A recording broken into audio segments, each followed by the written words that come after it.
Buenas tardes, gracias por acompañarnos en este nuevo encuentro que hacemos junto con la Editorial Siglo XXI desde la experiencia TICMAS. Estamos con Cecilia Valeriano, vamos a hablar de ESI, vamos a hablar de varias cosas en relación a una ley que dentro de poco cumple 20 años. Cecilia, muchas gracias por estar aquí en el auditorio de TICMAS. Gracias a ustedes por la invitación. Te decía, son 20 años, son menos, son 17, pero ya estamos a punto. Y cuando uno piensa en una ley como esta, lo primero que uno podría pensar es en una suerte de balance, de cómo está la situación hoy, después de muchos años de implementación, después de la pandemia, y después de, como todo en la Argentina, con ese pendular de que nos pasamos de un lado, volvemos a lo antiguo hasta encontrar el equilibrio.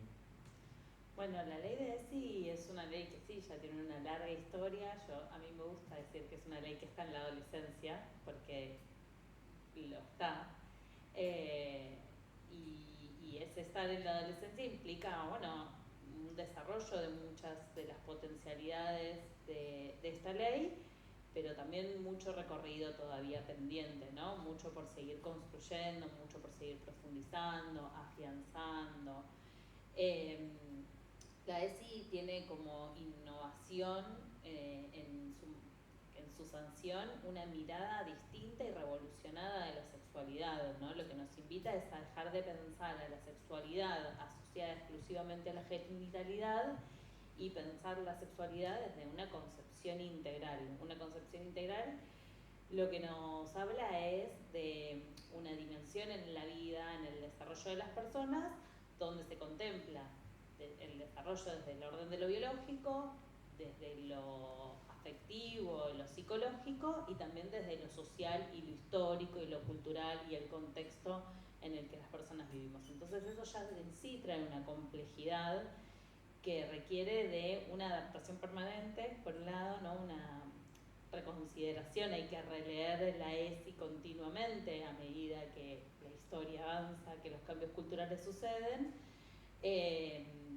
pero también una necesidad de poder pensar cómo se integran todas esas dimensiones en la tarea educativa. Y con respecto a la formación docente, cuando uno mira la ESI, siempre por lo pronto yo o cualquier persona la piensa del lado de los chicos, ¿no? Cómo se trabaja ESI con los chicos. Pero con los docentes, en los espacios de formación, en los institutos de formación, en las universidades, ¿cómo se trabaja? ¿Cómo se aborda? Bueno, ya hace muchos años que está incorporado dentro de la currícula de la formación docente la ESI. Sí hay una doble tarea todo el tiempo, yo planteo, porque como la ESI está en la adolescencia, quienes somos adultos no tuvimos ESI, entonces hay una tarea de quienes hoy están cumpliendo el rol de educar a niños, niñas y adolescentes que excede al trabajo áulico, al trabajo con cada cual con su grupito de niñas, niñas y adolescentes. Es ese trabajo con su grupito y es ese trabajo impactando en toda la comunidad educativa, en las familias, en el contexto, ¿no? En el contexto de la escuela, de las personas con las que esas infancias y adolescencias se vinculan, etcétera, etcétera. Y con la formación docente pasa algo parecido. Hoy recién están empezando a llegar a la formación docente jóvenes que tuvieron por primera vez la ESI y seguramente no tuvieron la mejor performance en sus niveles iniciales, primarios y secundarios de la ESI, pero ya tienen un registro distinto y eso es muy valioso, ¿no? Es parte de esa actualización permanente de poner en contexto cómo avanza el proceso. Porque además una de las cuestiones que tiene más complejidad es que no hay una hora de ESI, sino que hay un enfoque desde la educación sexual integral en toda la currícula, en todas las materias. Exactamente, la ley lo que contempla es que se trabaja como la sexualidad está vista como una dimensión en la vida de las personas que existe desde siempre y para siempre, digamos durante toda la vida, se trabaja ESI desde el nivel inicial hasta el nivel superior en un enfoque transversal. Toda intervención educativa de alguna forma nos está enseñando algo sobre la ESI, por eso la ESI se organiza en distintos ejes, ¿no? Cómo nos tratamos, cómo construimos el vínculo entre quienes enseñan y quienes están aprendiendo, cómo construimos los vínculos con las familias, la forma en la que promovemos la vinculación con los roles de género, ¿no? Cuestionamos los estereotipos de género, colaboramos con la construcción de una relación con el aprendizaje que esté basada en el deseo y no en las normas sociales de lo que tiene que hacer una nena o un nene.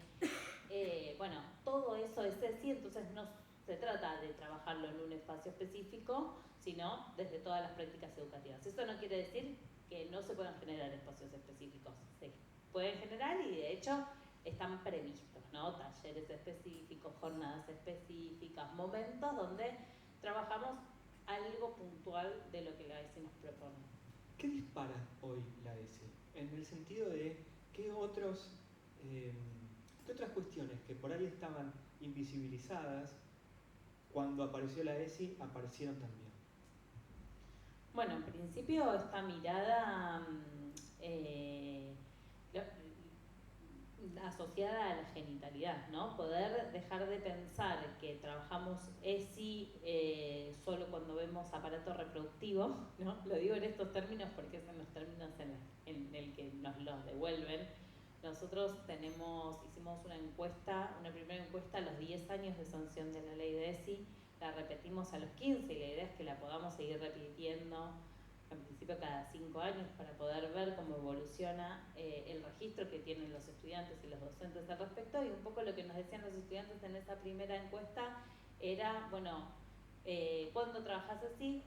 ¿Y qué temas de ESI trabajás? Y era aparato reproductivo, así, en esos términos, ¿no? Algo que no se entiende mucho en este momento. Sí, una impronta súper biologicista, pero además pensado solo desde lo reproductivo, ni siquiera desde una mirada de la genitalidad un poco más compleja, ¿no? De, bueno, ¿cómo es el proceso de reproducción?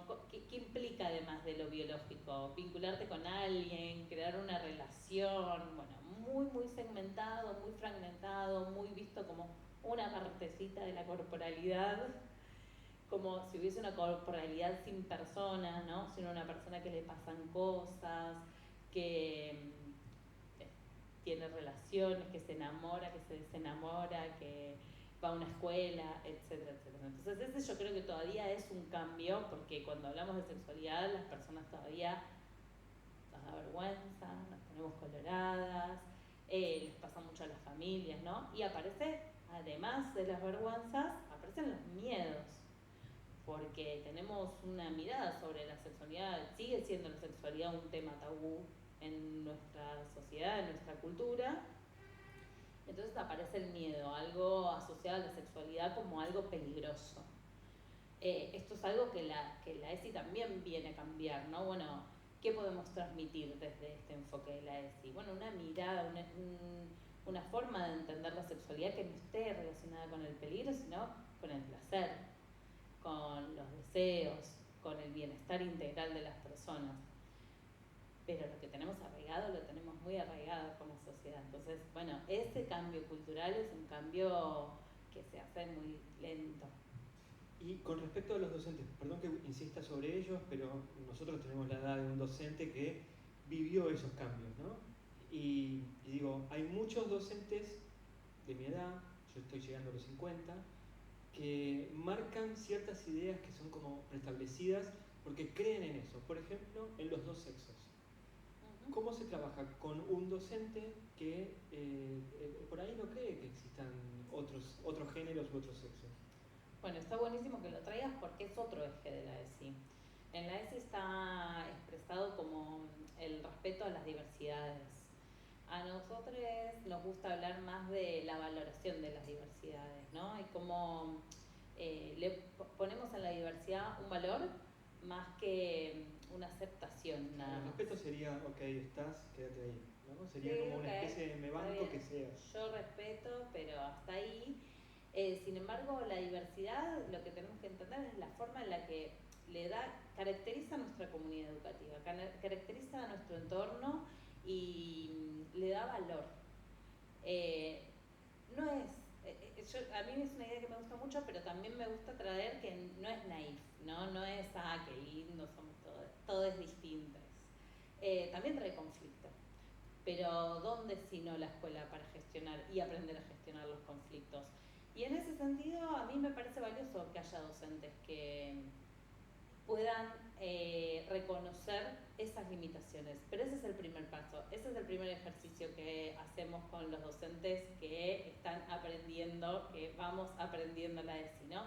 Bueno, ¿qué limitaciones tengo por mi historia, por mi trayectoria, por mi formación, por mis creencias para ver este nuevo escenario? ¿Qué cosas me molestan? ¿Qué me enoja? Reconocer esas emociones y ponerlas en juego también en la discusión, en la práctica educativa, en el intercambio con los chicos y las chicas y con las familias. Eso es que la diversidad se transforme en un valor. No es un ejercicio fácil, no es un ejercicio que salga sin conflicto, pero es un ejercicio que permite una transformación verdadera, y no quiere decir que ese docente deje de pensar que hay solo dos formas de existir, que es varón o mujer, pero sí que ponga eso en relación con las creencias de las otras personas con las que convive. Pienso en esta idea, ¿no? de una verdad, voy a decir revelada, y una verdad tramitada.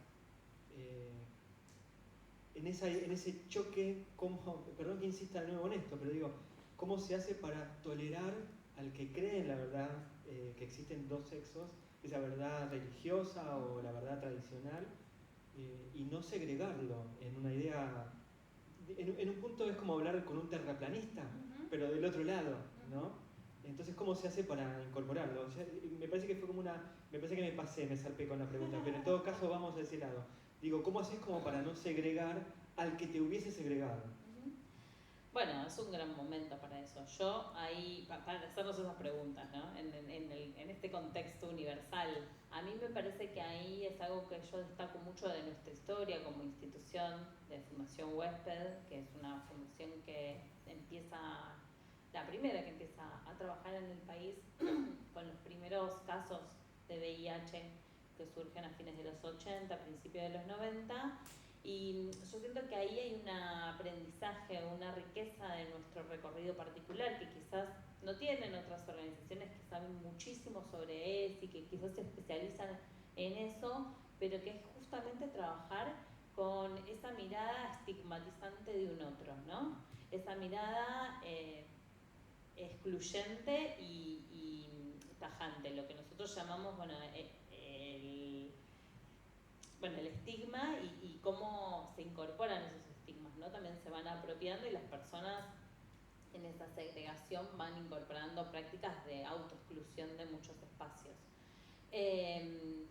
Pero también ese proceso, esa especificidad nuestra, lo que nos ha hecho es aprender a trabajar en contextos muy adversos, todo el tiempo. O sea, desde el inicio trabajamos en contextos muy adversos donde las personas, fueron dañadas, discriminadas y muy maltratadas en los espacios que habitaban, en las escuelas, en sus trabajos, en sus familias, en sus grupos de amigos.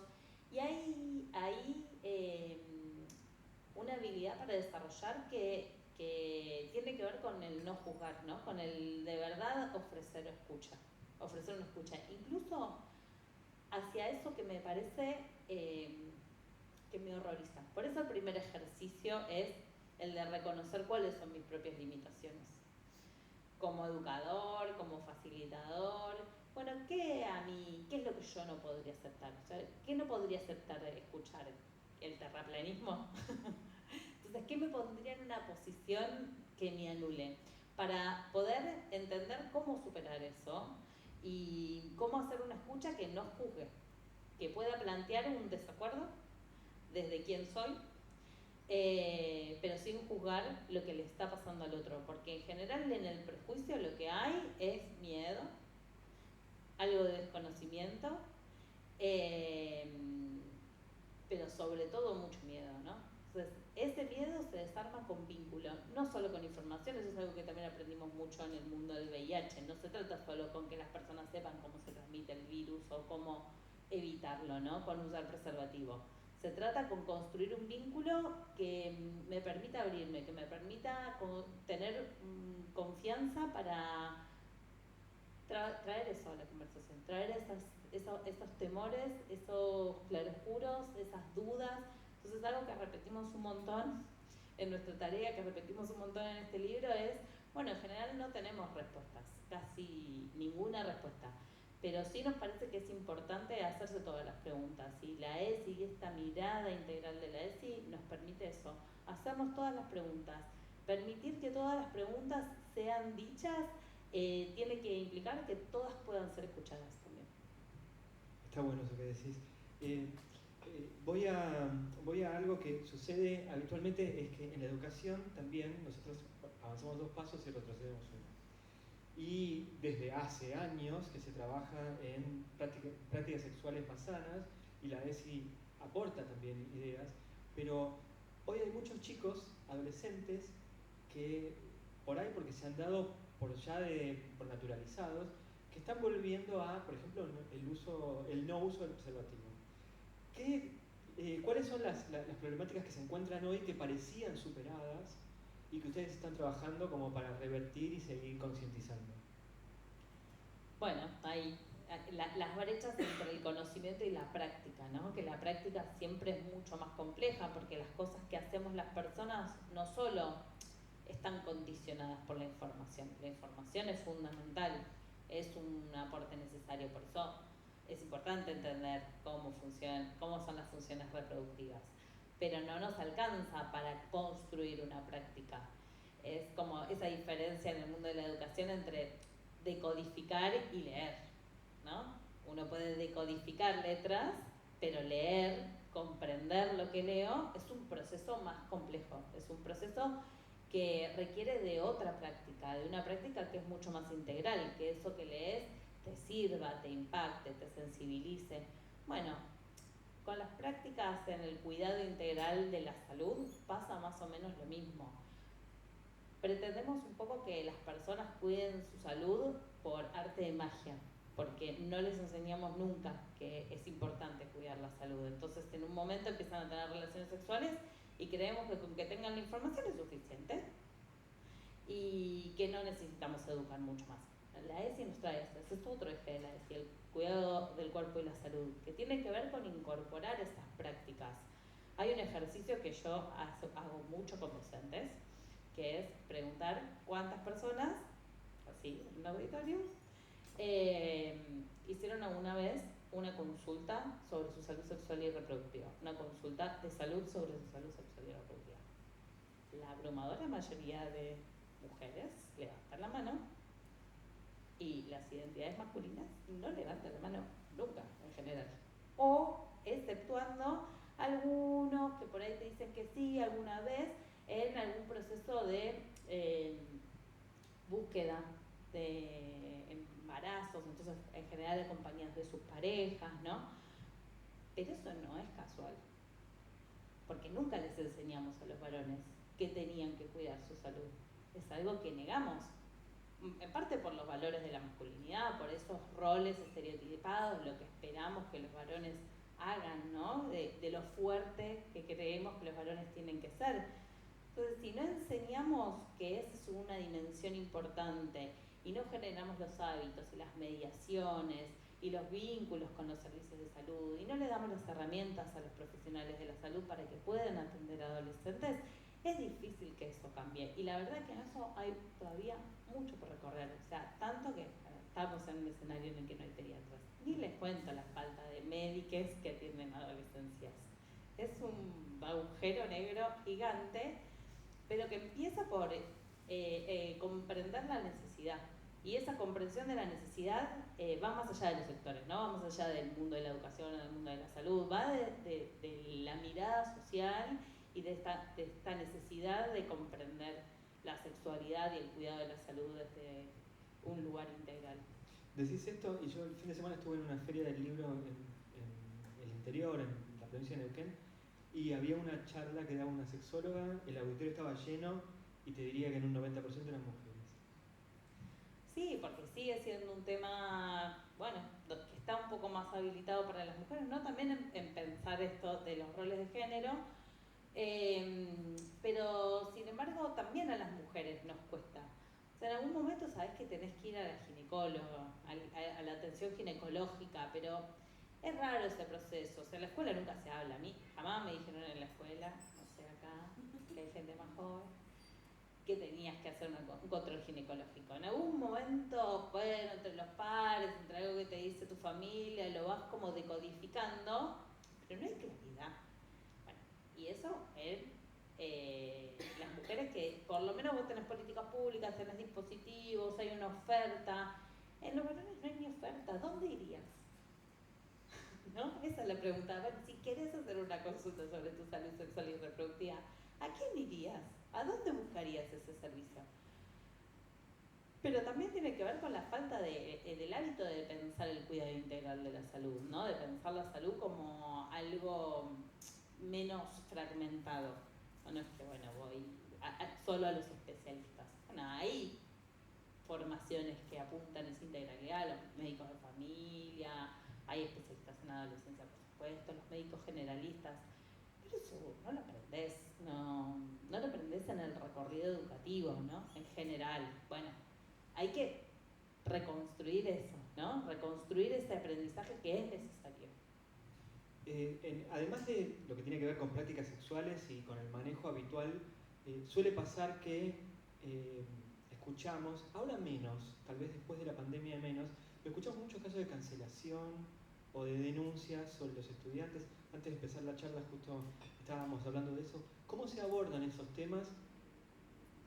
Sobre todo con adolescentes, estamos en un ámbito educativo, sobre todo con adolescentes, donde los adolescentes, en un punto hay que entender que tampoco dominan su propio cuerpo, no conocen todavía, no se ofendan los adolescentes, pero no conocen tampoco sus propios límites. Entonces, ¿cómo se trabaja? Para no desprestigiar una denuncia, pero tampoco para alentar algo que tal vez no merecía ser denunciado. Sí, justo hablábamos cuando estamos terminando de un nuevo libro que se centra específicamente en poder profundizar algunas reflexiones alrededor de las masculinidades en este contexto y las masculinidades en la ESI. Es cierto que, bueno, sobre todo desde el 2018, pero desde la cuarta ola, ¿no? Desde el Ni Una Menos, bueno, toda la visibilidad de la agenda de género, de la agenda de las feminidades, creció mucho y permitió poner en agenda temas que eran muy necesarios, pero que eso también implicó un reordenamiento de las formas de vincularse entre varones y mujeres, y eso, bueno, un poco también reestructura las formas en las que los adolescentes hoy se ven a sí mismos y ven a los otros, ¿no? Así como hay cosas que hoy los chicos y las chicas viven con mucha naturalidad, con mucha flexibilidad, como un compañero a una transición, como vivir en un contexto mucho más diverso del que vivimos la mayoría de las personas adultas en este momento. Bueno, hay cosas que sí se ven en tensión, porque estamos en un momento de cambio cultural, de transición, y hasta que esos nuevos valores, esas nuevas normas implícitas de vinculación no empiecen a ser más naturales, más comunes, bueno, es un momento de mucho estrés. Y las identidades masculinas viven ese estrés, lo viven con mucha angustia en general, porque en muchos casos, bueno, hay una pérdida de identidad, ¿no? Les enseñamos durante mucho tiempo que tienen que cumplir con esos roles estereotipados de género, de ser fuertes, ir al frente, bancárselas siempre, y de pronto se encuentran con, bueno, un reflejo, un espejo que les dice, no, esa no es la forma en la que esperamos que te vincules con nosotras, con nosotres. Y eso es un encuentro difícil, es un conflicto que hay que gestionar con mucha paciencia y con mucha ternura, algo que trabajamos en el nuevo libro, ¿no? Poder comprender que la resolución de ese tipo de disparadores, de ese tipo de conflictos, no se hace desde un modo punitivista, ¿no? Sobre todo, pero que hay marcos que nos sirven, que nos ordenan, las leyes son una referencia que nos pone un límite y está muy bien, pero que la transformación, que esto deje de suceder, implica encontrar las mediaciones y darles un lugar, que te puedan encontrar cómo participar de ese proceso de cambio, de ese proceso de transformación, las chicas y los chicos. Y ese es un equilibrio que todavía hay que trabajar mucho, ¿no? Hubo en estos últimos años mucha ola de scratches, de denuncias, que la verdad generan mucho sufrimiento a todas las personas que atraviesan esa situación, en esa comunidad, que gestionan ese conflicto. Y las resoluciones con sanciones no han sido súper útiles, han sido en general, han aumentado los conflictos, porque bueno, terminas excluyendo siempre hay alguien que queda descontento, cuando el problema de fondo en general es un conflicto que tiene que ver con lo vincular. Entonces lo que hay que traer es, bueno, a cómo salimos, las preguntas, ¿no? ¿Cómo salimos de esta forma de vincularnos que nos hace mal? Es muy distinto, yo asumo que es distinto, pero es muy distinta la implementación de la ESI o el trabajo sobre la sexualidad o la sexualidad integral, en todo caso, en los centros urbanos que en los centros suburbanos o en pueblos. Sí, por supuesto, los contextos son muy diversos y cambian mucho los escenarios y las prioridades y los acentos, ¿no? Como el tipo de conflictos que se disparan en algunos contextos y no en otros. Bueno, toda esta ola de scratches, por ejemplo, uno la puede ver como más asociada a la urbanidad, si se quiere, a los contextos más urbanos. Quizás es más difícil en las periferias encontrar ese tipo de reacciones, pero sí hay otros. Porque la sexualidad está todo el tiempo, ¿no? Un poco algo que repetimos mucho en el libro es que educación sexual tuvimos todas las personas, lo que pasa que era una educación sexual basada en el prejuicio, en los silencios, en los mandatos. La ESI lo que nos permite es hacer de esa educación sexual una propuesta educativa, una propuesta con una planificación educativa ordenada y que se ajuste a al marco de derechos y que promueva el bienestar. Cuando Argentinos por la Educación comenzaron la campaña política, Argentinos de Educación fue a buscar a cada uno de los candidatos a presidente a firmar un compromiso por la educación. No sé si firmaron todos, pero firmaron un montón. Pienso ahora en si Fundación Huésped o cualquier otra fundación o organización no debería ir a pedir un compromiso por la ESI. Bueno, sabiendo quiénes son los que tienen capacidad para votar, hemos encontrado posturas muy disímiles entre los candidatos, ¿no?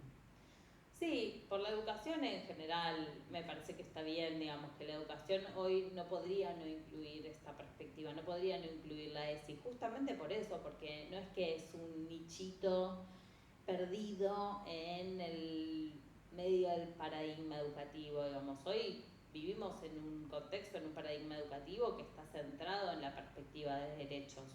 Nosotros decimos que la ESI es una hermanita menor de la Ley Integral de Protección de Niños, Niñas y Adolescentes, que es una ley que se sanciona muy poquito, unos meses antes de la ley de ESI, y que es la ley que de verdad, ¿no? Y decimos, esa es la ley que se mete con nuestros hijos e hijas y a buena hora, ¿no? Porque lo que permite es poner a las infancias en ese lugar que deben tener las infancias y las adolescencias de ser sujetos de derechos y de entender que esa condición hace que como sociedad tengamos que priorizar su bienestar ante todo, su bienestar, su desarrollo, y si tenemos que hacer cosas que resignen privilegios del mundo adulto para el bienestar de las infancias y adolescencias, eso está bien.